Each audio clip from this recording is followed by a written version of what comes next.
baha ang magpapalubog sa ating bayan, kundi kasakiman. Walang po ang bulag sa gabinete na ito! Naglalaruan lang nila tayo. Paano ang aming mga negosyo? Negosyo! Bayan o sarili, pumili ka!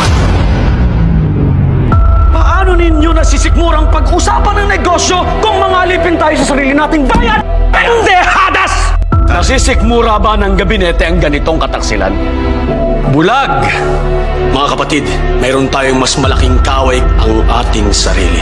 Kailangan natin ng isang radikal na pagbabago. Tama, General Luna. Kailangan na tayong kumilos!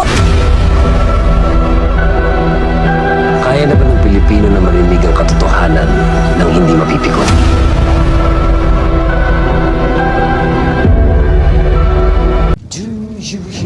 Kinakailangan muna ng isang malaking bagyo bago sila makaranas ng pagtaas ng tubig. Ngayon, kaunting ihilang ng ulan, binabaha na sa kanilang lipunan. Bakit? Dahil dyan sa DPWH na nilalagakan ng trilyon na pondo. Mga palakpak ang mga bulsa ng kongresista.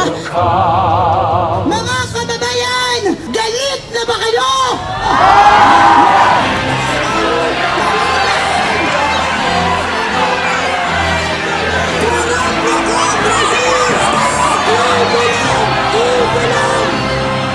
Tayo rin we don't speak up The Filipino people just simply opt to be silent. May pag-asa po ba tayo? Meron pa naman.